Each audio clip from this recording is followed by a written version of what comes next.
Hey everyone, welcome to First. Today we are in our final installment of our teaching series, Win at Home. Now I just want to start by saying that this is kind of our last week of doing this format of video interviews as a way for us to bring other insights and opportunities to talk about these topics. Week one, we talked about marriage. Last week, we talked about parenting. And this week, well, let's just say we are talking about something that nobody really likes the church to talk about, yet you go anywhere else in world, society, on social media, lots of people want to talk about it. It's the number one thing that studies show that causes stress in the family. It's the number one thing that Jesus talked about more than anything else, and it's the number one idol for a majority of people.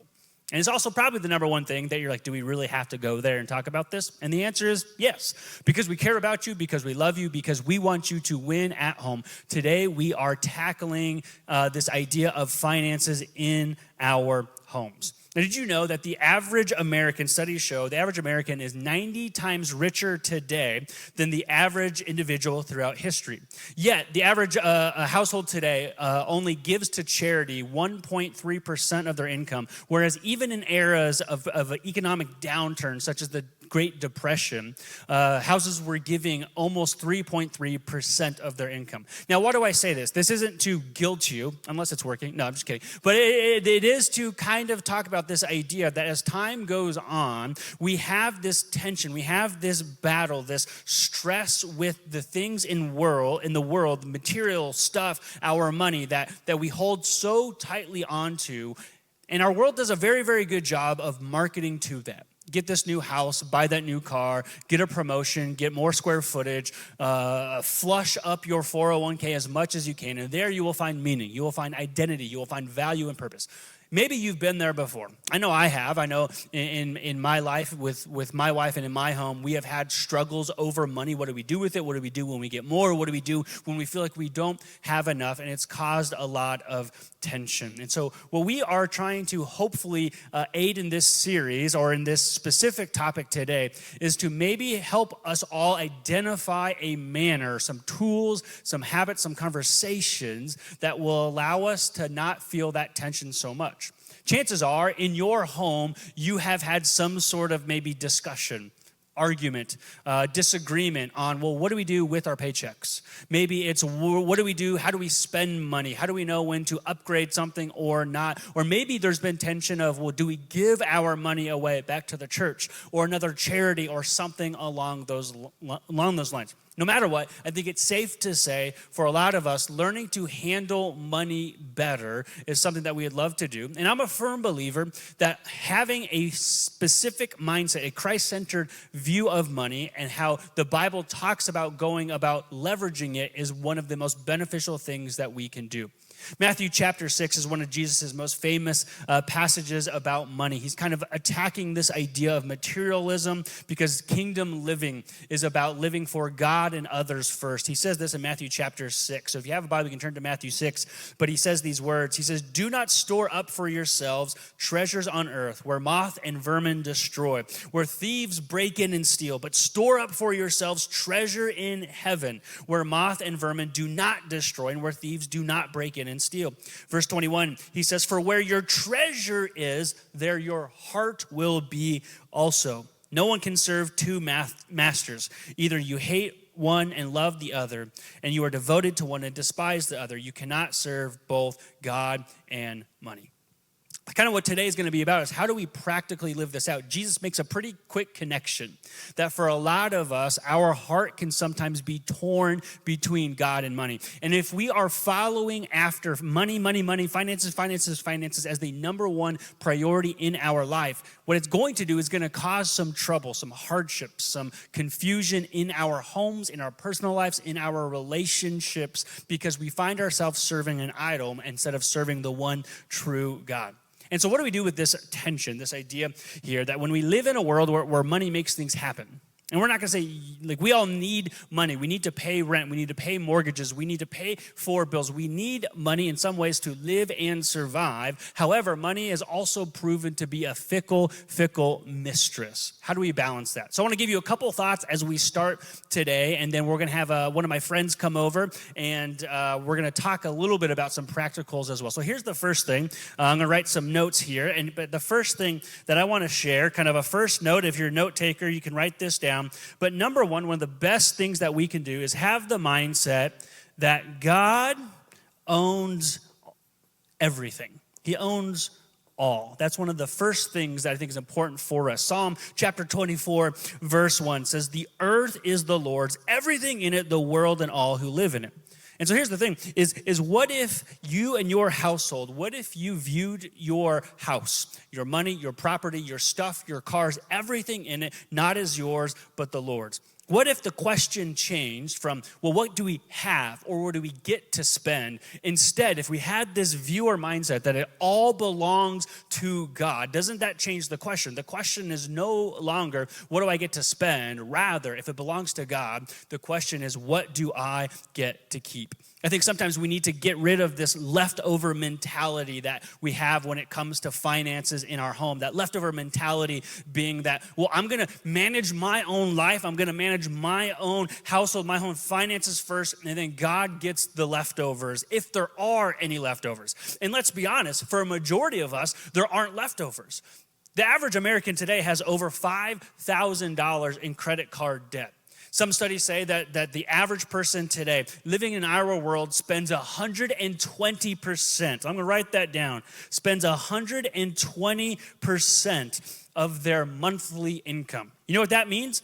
Is that the average person is spending 20% more money than they have coming in. That is not a good habit. And chances are, if that is you, if that is us, that's going to cause a lot of stress and angst in our lives. We need to remember that we are citizens of heaven, not citizens of earth. You can't take money with you, but you can invest it and use it wisely and properly to minimize some of the angst in your own heart as well as we follow God. So that's the first thing. The second thing, and I'm just going to write one simple word up here, and it's the B word. It's the word budget. Almost half of people in our world today do not have a budget, meaning they don't really have a full grasp of how much money they make, how much money they are bringing into their household, but what to do with it. And what that says is that you are probably going in that motion going to just be living paycheck to paycheck to paycheck, potato chip, paycheck to paycheck, hoping it's all going to work out.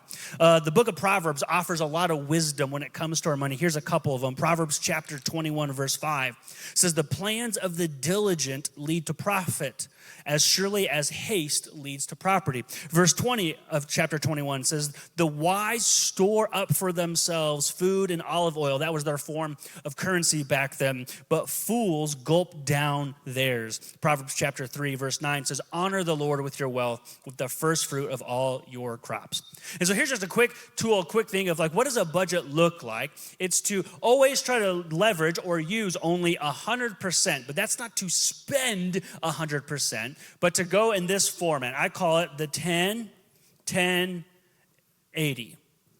So if you're taking notes, write this down and think of your finances through this line of thinking, 10, 10, 80. That the first 10% that you get into that paycheck, into that bank account is God's. It belongs to God's. God has required us a tithe. Now, if you were to go to the Old Testament, the tithe was not just 10% of your first fruits. There was all of these extra special offerings, all these ways in which you were to be benevolent to the church, to the community. There was these festivals that you would have to give to. And so back in the Old Testament, a tithe wasn't actually just 10%, the first 10%. It also referred to the other basically 10%. So majority of people in Old Testament times, to be obedient and faithful to God, were living off 80% of their income or what they were receiving, not 90% as we sometimes think about. So that's the first thing that we do. 10% goes to God, goes to the church to forward his mission. The second 10% ought to go into some sort of savings, storing up for yourself your wealth to hopefully minimize angst in the future. I heard it one time said that wealth isn't how much money you make, it's your ability to keep it as it comes in. And there's a lot of fantastic ways to invest money, to save money, things like having rainy day accounts and other things that we would love to talk to you further about later on in a couple weeks and so on and so forth. But then the other refers to that 80%. Live on that 80%. Make 80% your goal of what you live on. Now, I'll go on to say this, though, is that for a lot of us, that 80% number can be less. It is a goal in my household for me and my wife for that number to be closer to 60%, because that way we could be much more generous with what we do have in our life. So there's some basic things that we want to talk about there, that as God uses finances in our lives to allow us to live. He wants us to live. He will take care of our needs first and foremost, but that doesn't necessarily mean he is trying to provide for our wants and our desires. But my favorite passage about finances comes from 2 Corinthians chapter 9, verses 6 through 8. It says, remember this, whoever sows sparingly will also reap sparingly, and whoever sows generously will also reap generously. Each of you should give to what you have decided on in your heart, not reluctantly or under compulsion, for God loves a cheerful giver. And God is able to bless you abundantly, so that in all things, at all times, having all that you need will abound in every good work. I think is this, if we trust Jesus with our sin, can we not trust his word when it comes to our finances? If we trust the power of God's word about peace and comfort in our lives, can we not trust it when it comes to our wallets? When it comes to this idea of pursuing the wisdom and guidance of the Holy Spirit, can we not also use that to trust that those times in which being smart about our finances is truly what is best for us? So here's what the rest of today is going to look, is I'm going to invite my friend over. So come on over, Catlin. Catlin's going to join me. But as she gets settled, I'm creating this thing called a Money Matters e-course that we're going to make available to our church for free. That's going to give some extra practical tools covering 3 areas of how do we give sacrificially, save wisely, and spend righteously. So look forward to that here in the near future. But welcome, Catlin. Thank you. Say hello to your church family. Hi, friends. Do you want to say hi to Ben? Yes, of course. Hi, babe. That's her husband and whatnot. And so one of the things we do want to say, again, is we are talking about winning at home. We do not live in the same home. We have different homes, which means we do have different ways of going about things. And so that's kind of what I hope for today, is that this will maybe give some insight of just different ways of maybe handling money in the home. You come from a different context. I know you've been in the corporate world, business world, and you've got some really, really good insights that I'm looking forward to you sharing with our church family today. So that's a little introduction about you. So anything you want to add? Does that cover everything? That's it. That's it. Everything Okay. you need to know. Everything you need to know. That's it. Nothing more ever. Great. Okay. Well, let's just rip the Band-Aid off and go to the first question, which is this. So practically speaking, just maybe go through, what does managing money in your household look like? And I know that you have a degree, you have an MBA and that type of stuff, Yep. so you're probably very financially conscious and that type of stuff. So yeah, what does that look like for how that happens in your household? Yeah, so as anybody who knows me knows, I'm a super nerd. Every aspect of my life is in an Excel spreadsheet. Power to the nerds, man. Yeah. Anytime I'm talking about a decision or anything, my husband will ask, have you made a spreadsheet about that? Yes, I have. Already done. Check. So with that being said, I keep the documentation of our budget and things like that. And I just do it within an Excel spreadsheet. I know some people use different apps or programs or things like that. There's a lot of different ways you can do it depending on, what works best for you. But the way that we really look at ours is we look at our after-tax income coming in. We look at all of our required expenses of things, obviously, our mortgage, our power bill, our food expenses, things like that. For things that are variable, like gas expense and food and things like that, I always overestimate what our average expense is, because obviously I'd rather account for too much than too little there. And so we put all of our required stuff in there. We're not super detailed in the aspect of I don't collect receipts or individually put in transactions, but I do check to make sure, that what we're spending is aligned with what we were anticipating. And then anything that's kind of above and beyond outside of our required expenses, then we talk about, are there any projects that we know of, upgrades, yeah. things with the house, something like that we need to allocate money for. For us, trips and experiences are really important. Okay. So that's part of our discretionary fund is savings for that Okay. throughout Yep. the year, Yeah. and then other savings and investment. And then one thing I would add that I do specifically is I have my paycheck split between multiple accounts. Oh, okay. So like my paycheck from my employer, I have 40% of it go to one checking account. Okay. 40% goes to a different checking account in a totally different bank. Okay. And then 20% of it goes into a savings account. And the reason I do that is because then I don't see it all together, and I'm more conservative with my spending Smart, if I yeah. see lower amounts Yeah, in absolutely. each Yeah, account. yeah. So that's been kind of like a budgetary tip that I've learned. And then I have, different expenses that auto pay out of Out different of those different ones. accounts to balance it out Yeah. and such. No, that's super cool. So, Yeah. yeah. Well, that's cool. Yeah. So in our house, my wife does the finances as well. Not because maybe she's the best. She probably is the best. Honey, you're the best at it. But I think it came because she is probably the most active in wanting to know what's going on and whatnot. So we did kind of the Dave Ramsey course back in the day, and still kind of on that process, the envelope thing. But they actually have an app called Every Dollar, which is kind of that same kind of philosophy of the envelope system, but we live in somewhat of a cashless society Right. to some degree. And so that's been super helpful. So if you're looking for an app or tool, Every Dollar, or there's another one, YNAB, You Need a Budget, that's also helpful there. But that's some really cool advice. So what is, so like looking back, maybe what's one thing practically that you wish you either would have known sooner or maybe would have adopted when you were younger, when you first started maybe getting a stable stream of income, something like that? I'd say that one thing that I learned over time, and I think it's a very common pitfall for Okay. people, is when you're budgeting to plan for the unplanned. Good, yeah. Right? So we know all of our regular monthly expenses that come in, even if they fluctuate, we have averages. But I found for myself, and I think a lot of other people forget about things like, the medical expense that happens Yeah. unexpectedly, or car repairs, or Tires. continuing to buy clothes for kids who don't stop growing.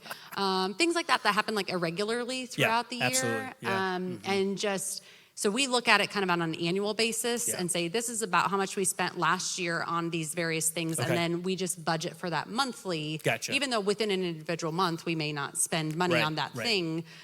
It just allows overall for us to be kind of banking that money Yeah. for those unexpected events. Yeah, for sure. I mean, that was going to be my answer, so you stole it. We call that the rainy day fund or whatever, and so that goes into for us that 10, 10, 80, or for us it's that 80 number is lower, which we're thankful for, and the other two are a little bit higher. But that idea of a rainy day fund, like we did not have until like 2 years ago, and there's definitely those times where it's like when life's going great, you just think, cool, there's not going to be an expense. The refrigerator's not going to go out, but then that stuff's expensive. It is. And so that, and then it's just like, well, shoot, what do we do? Do we not eat this week? What? So then you put it on the credit card, and then you forget, well, credit cards have 18% interest, and so it's like this snowball when you're not prepared. So that was kind of, I still answered it. The other one though, I think for us was starting investing earlier, saving earlier. I think I read a study recently in preparation that $1 saved at age 21 in like a mutual fund, by the time you retire, is worth like $88 or something like that. That sounds about right. Like that's just crazy. Like $1 becomes $88, and so start now if you haven't. If you're young, start now. Like just start putting it away. That the power of compound interest is a beautiful, beautiful thing. So let's shift gears. And this next question is not to twist anyone's arm, but I think it's a real part of our life as disciples, as a family of God in a church. So when it comes to giving, a lot of people, I think sometimes it's like they don't like to give, they don't want to give, they don't feel like they can give, and it's a journey for everybody. I think Jesus talks about it the most. It's one of the hardest, I think, spiritual disciplines for me and my family. I think majority of people, I think we're quick to maybe read our Bible, to pray, to serve, but when it comes to giving financially, that's sometimes difficult. So when it comes to that idea of being generous, that heart of a joyful giver, how has that maybe changed for you over time? And what might you say to someone who either hasn't experienced that yet, is on the fence, or they've done a little and they want to maybe take another step forward? Yeah, so I grew up in a household where money was scarce. Yeah. And I think it was viewed as a source of fear and stress. And I carried Absolutely. some of that into my adulthood, to where I felt like I needed to hold on to money because what if? Right, What if right. I lost my job? What if something happened? And while we just talked about, yes, you need the rainy day fund, you need the, Yep. that security for issues that happen, I found that prevented me from giving, because anytime there was an opportunity, I'm like, oh, but I might need that for my family. Yeah, sure. And then I would also, just in all honesty, I'd say that I used to have more of a judgmental or critical view on how money might be used if I Sure, yeah. if I gave it. Yeah. And one of the things that I've learned over time is really that I guess I thought that I used to have a mindset of like, well, if I see a need, I can take care of it. I'll Okay, do it yeah. individually. And I've really learned that organizations and churches, I feel like, are just more equipped to handle those. First of all, you're more attuned to the needs that individuals might not know about. You're Yeah, more equipped to actually fulfill the needs, because maybe it's, pooling resources or expertise in those areas, being able to connect with the right Yeah. resources and things like that. So I'd say that has definitely been a shift for me. Cool. Yeah. As far as kind of tips or what I'd say to somebody Yeah. who this is new to, I mean, first and foremost is, it's okay to start small. Yeah, super good. It sounds kind of cliche, but it's like if everybody gave a little bit, it really does truly matter. Yeah. Whereas if you have, 10 people giving $10, it's $100. If all 10 of those people say, $10 isn't Somebody enough, else will do it, or well, whatever. then, Yeah. that's money that isn't available. Yeah.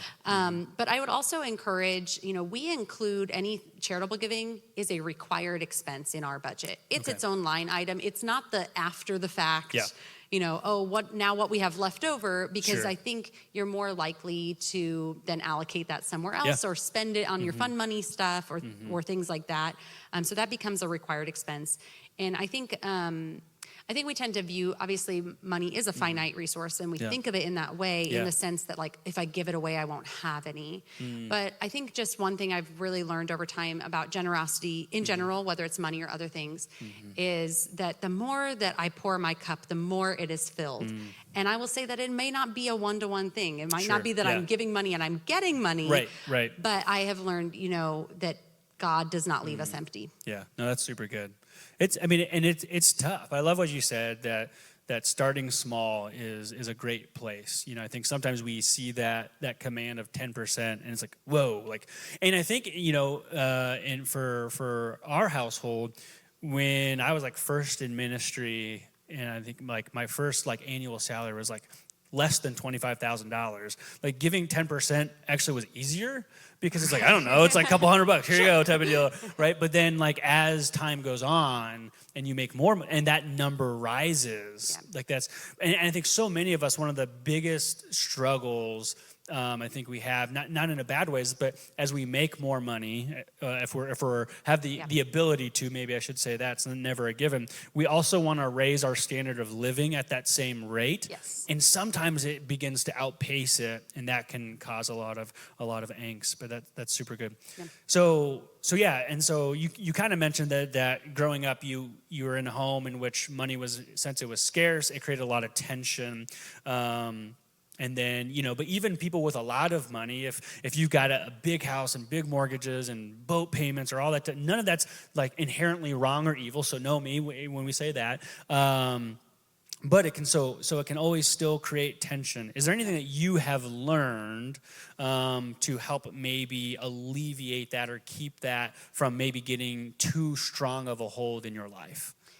I think it's just a consistent message that we've heard in other prior weeks of this series is communication is key. Communicating about why we need to save for certain things, or when expenses have changed, or just being on the same page and working towards common goals financially, as well as, just having an agreement about what is reasonable, discretionary spending and things like that, so that when you need to say, hey, this is something I want to spend money on, rather than having the argument after the fact. Right. But I also think it's important not to micromanage each other in marriage, in a household. Like, having financial freedom is important, and having that flexibility. And, just as an example, I think in our earlier days of our marriage, because I managed the finances, I did all aspects of it to the point where I wasn't necessarily communicating with my husband about, this is like back then he wouldn't have been able to tell you like the total amount that our monthly expenses were, let alone if, this bill went up and now it's more, or there's changes and things like that. And I found that caused tension, because then he wouldn't necessarily understand why I was frustrated that he went out to lunch or something like that. It's like, I'm eating frozen meals. So again, I think that's we're just on something ramen. Yes. You didn't know that? I think that's just something we've learned over time is that importance of communicating and being on the same page, because it's not to say that you're not going to have financial stresses or, times where money is tighter, but if you're in it together and you're communicating about that and working together, it's much easier. Yeah. Do you guys, you mentioned like it's funny, like we've never really talked a whole lot about finance, but you use the term fund money, you use the term discretionary. Those are two terms that we use in our household. Do you guys have, I'm just curious, like a number of how much you can spend without talking to the other? We've talked about it over time, and I can't say that we currently have an exact dollar amount. Yeah. I'd say, we have some general understing of things that would be like, I should probably check before check on that one. Check out that Amazon cart. It's tricky. Stuff just shows up magically at your house. What are you going to do? Yes. No, it does. Well, cool. No, that's all been super helpful. I guess last question, any like final piece of either practical advice, or it could be one or multiple things of just like practical advice, wisdom when it comes to either maybe feeling more open-handed for not creating tension in our life with another when it comes to winning at home with our finances. Yeah, honestly, I could go on and on about various tips for like budget shopping, and I'm the queen of like the clearance shopping and buying used things and all of that stuff. But ultimately, what I would say is most important is to evaluate what is your view on money. How do you view it? Do you view it as a tool for a transaction, or is it something that defines you and your worth? Because I think it's important for us to remember that God is bigger than any bank account. And, we have to put our trust in him to take care of things for us. And it wouldn't be, I have, in true Catlin fashion, I have to reference a song. Right. Okay, go for it. I have to. Let them have it. Yeah. So, when I was thinking about the topic today, one of the songs that we have sang here at First that struck me over the years and that has grounded me and really is a good reminder is the song Crowns. Yeah. And the lyrics of that song just came to my head. And the last verse of that song says, "And when I stand in glory, my crowns before the Lord, let this be my confession, my wealth is in the cross." Yeah. And I just pray that could be a true and honest confession for me in my life. Super good. I think that's our heartbeat for our church as well, too, as best we can. For you watching this wherever you are, Champaign-Urbana online, that our desire is for our entire church body to emulate that. And that's kind of how we go. We are very transparent as best we can be with where, giving to the church goes. We try to keep people up to date of like, here's mission partners, here's what's happening, here's what's going on. But I think when we talk about money here, that's kind of what we strive to is like, we don't talk about money because like the church needs your money. That's always one of the biggest things. Like, for us, it's like, no, like does the church need money in order to operate and do things in ministry? Like you said, absolutely. If everybody gave 10%, like we could eradicate like hunger throughout the world, all that type of stuff. Not First Christian Church alone, but you know what I'm saying, like the church at large. But it's our desires is that greater obedience of that Jesus and Jesus alone is on the throne of our hearts. And so, if I was saying what's a piece of practical advice or wisdom, like to Jesus juke everybody, I guess, is to kind of be like, man, let Jesus like have control of your heart and give everything to him. Don't just give him your time. Don't just give him your talents. Give him your money and your resources too.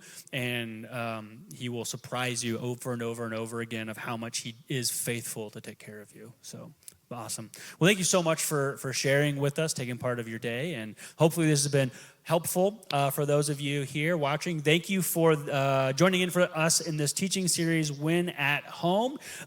We look forward to continuing to worship with you today's service. Next week, we are kicking off a brand new teaching series for like 20-something weeks through the book of 1 Corinthians, so that's going to be a fun one. And so let's continue to worship today as a church family.